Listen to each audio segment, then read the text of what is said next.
মায়ায় ভরা চোখের জায়গায় এখন হিংস্র নেগড়ে বাঘের মতো দুটো জ্বলজ্বলে চোখ আমার দিকেই তাকিয়ে আছে। আমার সমস্ত শরীরে ভয়ের তরঙ্গ খেলে গেল, যেন এক ঝটকায় আমার সমস্ত মোহ কাঁচের মতো ভেঙে গেল। দুধের গ্লাস সহ আমার সমস্ত শরীর ভয়ে কাঁপছে। আজকের গল্প অভিশপ্ত ডায়েরি, ষষ্ঠ পর্ব। সকালে ঝলমলে রোদের আলো জানালা দিয়ে আমার গায়ে এসে পড়েছে। আমার মাথায় হাত বুলিয়ে দিচ্ছে তনু। সুবোধ ঘরের এক কোনায় দাঁড়িয়ে আছে দুধের গ্লাস হাতে নিয়ে। ডাক্তারবাবু আমার হাতে ইঞ্জেকশন দিচ্ছেন। বেশ কিছুক্ষণ চুপচাপ শুয়ে চারপাশটা ভালো করে দেখতে লাগলাম। ধীরে ধীরে গতকাল রাতের ঘটনাগুলো সব মনে পড়ে যাচ্ছে। তনুকে তো পাওয়া যাচ্ছিল না, তবে এখন ও কোথা থেকে আসবে? গতকাল রাতেই বা কোথায় ছিল? এসব কি হচ্ছে আমার সাথে? ডাক্তারবাবু কিছু ওষুধ লিখে বিদায় জানিয়ে চলে গেলেন। সুবোধ দুধের গ্লাসটা তনুর হাতে দিয়ে ঘর থেকে বেরিয়ে গেল। এখন ঘরে আমি আর তনু ছাড়া কেউ নেই। সে আমার দিকে উৎকণ্ঠা ভরা মুখে চেয়ে বলল, তোমার মাঝে মাঝে কি হয় বুঝতেই পারি না। হঠাৎ করে রাতের বেলায় তুমি উপরে উঠতে গেলে কেন? তনুর এই প্রশ্নে আমি একেবারে চমকে গেলাম। ও এসব কি বলছে? গতকাল রাতে ওর সাথেই তো উপরে গিয়েছিলাম, তাহলে এখন কেন এসব কথা বলছে? আমি অবাক হয়ে ওর দিকে চেয়ে রইলাম। তনু বলে উঠল, কি দেখছো এইভাবে? নাও ওঠো, এই দুধটা খেয়ে নাও। আমি উঠে বসতে গিয়ে কোমরে বেশ যন্ত্রণা অনুভব করলাম। সেই যন্ত্রণায় আমার মুখ চোখও কুঁচকে গেল। তনু সেটা দেখে বলল, কি হলো, কি হয়েছে তোমার? কোথাও ব্যথা লাগছে? এই কথাগুলো বলতে বলতে সে আমায় ধরে বালিশে হেলান দিয়ে বসতে সাহায্য করলো। আমি বসে নিয়ে কোমরে হাত দিয়ে বললাম, হ্যাঁ, এই কোমরটাতে ব্যথা করছে, বোধহয় সিঁড়ি দিয়ে পড়ার সময় লেগেছে। এই শুনে আমার জন্য গরম সেঁকের ব্যবস্থা করবে বলে ঘর থেকে বেরোতে যাবে এমন সময় আমি ওর হাতটা চেপে ধরলাম। অনু পিছন ঘুরতেই আমি বললাম, থাকো না কিছুক্ষণ আমার সাথে, বড্ড ভয় করছে। আর সত্যি বলতে গতকাল রাতের ঘটনার পর থেকে নিজেকে খুব অসহায় লাগে। মনের ভেতরের সব সাহস কেউ যেন কেড়ে নিয়েছে। তনু আমার পাশে এসে বলল, এই তো আমি তোমার পাশেই আছি, একদম ভয় পেও না। এই বাড়িতে আসার পর থেকেই দেখছি তোমার শরীর একদম ভালো যাচ্ছে। কাল সকালেই এখান থেকে বেরিয়ে যাব। তুমি দুধটা খেয়ে নাও, আমি ততক্ষণে গরম সেঁকটা নিয়ে আসছি। তনু বেরিয়ে গেল ঘর থেকে। আমি দুধের গ্লাসটার দিকে তাকিয়ে রইলাম। তনু যেইভাবে কথা বলছে তাতে তো মনে হচ্ছে ও গতকাল রাতে আমার সাথে ছিলই না। তাহলে কি আমার কোথাও ভুল হচ্ছে? কোথাও তো একটা গন্ডগোল আছেই। নাকি আমার মাথা খারাপ হয়ে যাচ্ছে? এসব ভাবতে ভাবতে দেখি দুধের রংটা ধীরে ধীরে লাল হয়ে আসছে, কেমন যেন রক্তের মতো গাঢ় লাল। আর সেই লাল রঙের ভেতর দিয়ে ফুটে উঠল একটা মুখ, একটা বাচ্চা মেয়ের মুখ, যেই মুখে সমস্ত জগতের মায়া যেন জড়িয়ে আছে, যার থেকে চোখ ফেরানো যায় না। যেন তার সাথে আমার পরিচয় বহু বছরের। তার সেই মুখের মায়ার জালে আমি কেমন যেন জড়িয়ে যাচ্ছি। মনে হচ্ছে সে ছাড়া আমার এই জগতে কেউ নেই। কি নিদারুণ তার আকর্ষণ! কিন্তু এমন সময় সেই মুখ ধীরে ধীরে বদলে যেতে থাকে। সাদা ফ্যাটফ্যাটে ফাটল ধরা রক্তমাখানো মুখে, মায়ায় ভরা চোখের জায়গায় এখন হিংস্র নেগড়ে বাঘের মতো দুটো জ্বলজ্বলে চোখ আমার দিকেই তাকিয়ে আছে। আমার সমস্ত শরীরে ভয়ের তরঙ্গ খেলে গেল, যেন এক ঝটকায় আমার সমস্ত মোহ কাঁচের মতো ভেঙে গেল। দুধের গ্লাস সহ আমার সমস্ত শরীর ভয়ে কাঁপছে। আমি ভয়ার্ত গলায় চিৎকার করে দুধের গ্লাসটাকে সাথে সাথে ছুঁড়ে ফেলে দিলাম। ওহ, এই দৃশ্য আর আমি সহ্য করতে পারছি না। চোখ মুখ ঢেকে নিজেকে যতটা সম্ভব গুটিয়ে নিলাম। আমি রীতিমতো ঠক ঠক করে কাঁপছি। এবার বোধহয় আমি সত্যি সত্যি পাগল হয়ে যাব। আমার স্নায়ু আর এসব নিতে পারছে না। এরই মধ্যে তনু প্রায় ছুটতে ছুটতে আমার ঘরে এসে ঢুকলো। হাঁপাতে হাঁপাতে বলল, কি হয়েছে তোমার? এরকম চিল্লালে কেন? আর এই দুধের গ্লাসটা পড়ে গেল কি করে?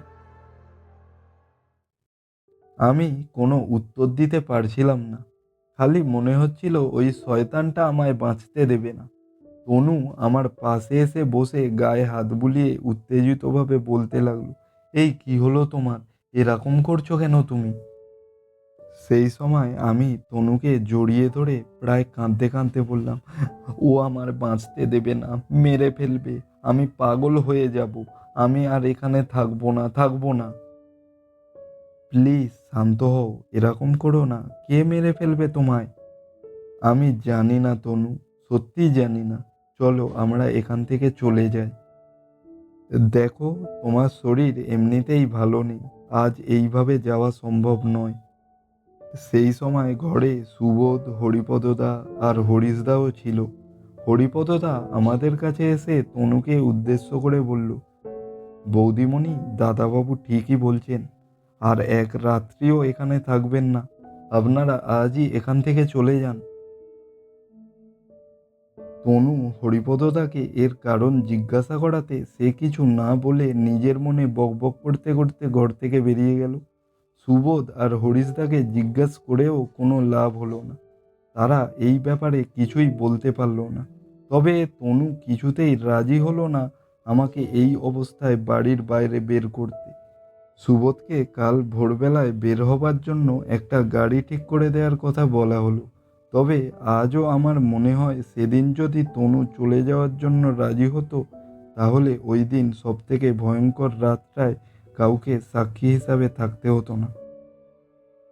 এক এক করে ঘর থেকে সবাই বেরিয়ে গেল। আমি তনুকে সবটা বললাম। তার পরিপ্রেক্ষিতে ও আমায় যা বলল তাতে আমার বিস্ময়ের সীমা রইল না। তনু নাকি ওই দিন রাতে আমার সাথে ছিলই না। আমি যখন সিঁড়ি দিয়ে পড়ে গেলাম তখন আমার চিৎকার শুনে ছুটে আসে। সন্ধ্যাবেলায় আমরা দুজনেই এই বিষয়ে আর কোনো কথা বললাম না। তনু ব্যস্ত হয়ে পড়ল ব্যাগপত্র গোছাতে। আমার কোমরের ব্যথাটাও একটু কমেছে। অখিলেশকে ফোন করার অনেক চেষ্টা করলাম। কাল ভোরবেলায় আমরা বেরিয়ে যাচ্ছি। ফ্লাইটের টিকিটও কাটা হয়ে গেছে। ওকে তো জানানো দরকার, কিন্তু কোনোভাবে ওকে পাওয়া গেল না। তাই একটা ভয়েস মেসেজ পাঠিয়ে দিলাম। কিসের এক শব্দে আমার ঘুম ভেঙে গেল। মোবাইলটা অন করে দেখি রাত 2টো বাজে। আওয়াজটা শুনে মনে হচ্ছে এই ঘরের কোথাও হচ্ছে সেটা। তবে আওয়াজটা কিসের সেটা বুঝতে পারলাম না। বিছানার পাশে রাখা টেবিল ল্যাম্পটা জ্বালিয়ে তনুকে ডাকতে গিয়ে দেখি সে আমার পাশে নেই। এত রাতে কোথায় গেল? বাথরুমে গেল কি, নাকি আবারও আমার সাথে কিছু একটা ঘটতে চলেছে? সত্যিই কি কিছু ঘটতে চলেছে, নাকি আমি আবার কোনো স্বপ্নের মধ্যে আছি? এদিকে আওয়াজটা হয়েই চলেছে, তার সাথে এখন গড়গড়ে গলার একটা হাসির শব্দ মাঝে মাঝে শোনা যাচ্ছে। আমি যেন চোখের সামনে সেই ভয়ঙ্কর মুখটাকে দেখতে পাচ্ছি। কপালে বিন্দু বিন্দু ঘাম জমতে শুরু করেছে। গলা শুকিয়ে আসছে, অথচ একটা কৌতূহল আমাকে সেই আওয়াজটার দিকে টেনে নিয়ে যাচ্ছে। মনে মনে ঠিক করে নিলাম, আজ এর একটা হেস্তনেস্ত করে ছাড়ব। প্রতিবার সে আমায় ধোঁকা দিতে পারবে না। বিছানা থেকে নেমে ঘরের টিউবলাইটটা জ্বাললাম। বিছানা সোজাসুজি একটা বড় কাঠের আলমারি রাখা ছিল এবং আওয়াজটা সেখান থেকেই আসছে। সেদিক তাকাতেই আমার হৃদস্পন্দন প্রায় থেমে যাওয়ার মতো অবস্থায় পৌঁছে গিয়েছিল। আলমারির ওপর ওখানে কে বসে আছে? আর ওর হাতে ওটা কি? আমার দিকে সে চাইতে আমি ভয়ে ধপ করে মেঝেতে বসে পড়লাম। এ যে তনু! ওর সারা মুখে রক্ত মাখানো, আর কিছু একটা থেকে কি সব ছিঁড়ে ছিঁড়ে খাচ্ছে। দূর থেকে সেটা বুঝতে পারলাম না। এদিকে তনুর মুখে এক উন্মত্ত হিংস্রতা ফুটে উঠেছে। ওর চোখ দুটো যেন জ্বলজ্বল করছে। এক অদ্ভুত পৈশাচিক হাসি নিয়ে আমারই দিকে তাকিয়ে আছে। যেটা সে এতক্ষণ ধরে খাচ্ছিল এখন সেটাকে হঠাৎ আমার দিকে ছুঁড়ে মারল। সেটাকে দেখে আমার পেটের ভেতর সব নাড়িভুড়ি যেন বেরিয়ে আসতে চাইল। ওটা আর কিছু নয়, হরিপদদার আধখাওয়া মাথা। মাথার খুলি ফাটিয়ে ঘিলু বের করে নেওয়া হয়েছে, গাল থেকে মাংস ছিঁড়ে নিয়েছে, চোখগুলো খুবলেও খেয়ে নিয়েছে। আমার শরীর যেন অবশ হয়ে যেতে লাগলো। এদিকে তনু আলমারি বেয়ে নেমে আসছে, যেমন করে মাকড়সার দেওয়াল ধরে নামে ঠিক সেইভাবে। এ আমি চোখের সামনে কি দেখছি? এও কি সম্ভব? এবার সে হামাগুড়ি দিয়ে আমারই দিকে এগিয়ে আসে। তার মুখ থেকে ফোঁটা ফোঁটা করে রক্ত ঝরে পড়ছে। ওকে এখন আর তনু বলতে ইচ্ছে করছে না। রক্ত পিসাব ছাড়া এখন আর সে কিছুই নয়। এমন সময় হঠাৎ করে চারপাশ অন্ধকার হয়ে গেল। কি হলো, কারেন্ট চলে গেল নাকি? এবার কি হবে? কিছুই যে দেখা যাচ্ছে না, চারিদিকে ঘুটঘুটে অন্ধকার। আর সেই গড়গড়ে শব্দটা এখন আমার খুব কাছ থেকে শুনতে পাচ্ছি। একটা আষ্টে পচা গন্ধ নাক মুখ দিয়ে শরীরের ভেতর যেন বিষের মতো ছড়িয়ে পড়ছে। আমার নিঃশ্বাস নিতে রীতিমতো কষ্ট হচ্ছে। মনে হচ্ছে দম বন্ধ হয়ে এখনই মারা যাব। এমন সময় আমার মুখের উপর ফোঁটা ফোঁটা করে তরল একটা কিছু পড়ছে। মুখে হাত দিয়ে বুঝতে পারলাম না সেটা আসলে কি। এবার আমাকে একটা আলোর ব্যবস্থা করতেই হবে। চারপাশে এমন একটা দম বন্ধ হওয়া পরিস্থিতি তৈরি হয়েছে। মোবাইলটা বিছানার উপরেই রেখেছিলাম। একটু উঠে বিছানা হাতাড়াতেই মোবাইলটা পেয়ে গেলাম। কিন্তু এবার আরও ভয় করছে যে মোবাইলের আলো জ্বাললে চোখের সামনে কি দেখতে পারবো এই ভেবে। ভগবানের নাম নিয়ে আলো জ্বালতেই দেখলাম আমার হাতে রক্ত লেগে আছে। তাহলে কি আমার মুখেও রক্ত লেগে আছে? কাঁপা কাঁপা হাতে আলোটা সামনে ধরতেই দেখলাম তনু তার ভয়ঙ্কর রূপ নিয়ে আমার থেকে এক দু হাত দূরত্বেই দাঁড়িয়ে আছে। কিছু করার বা বোঝার আগেই সে আমার দিকে দ্রুত গতিতে এগিয়ে এলো, আর আমার গলা ছিঁড়ে চিৎকার বেরিয়ে এলো। আর এক আর্তনাদের চিৎকার, বাঁচাও বাঁচাও!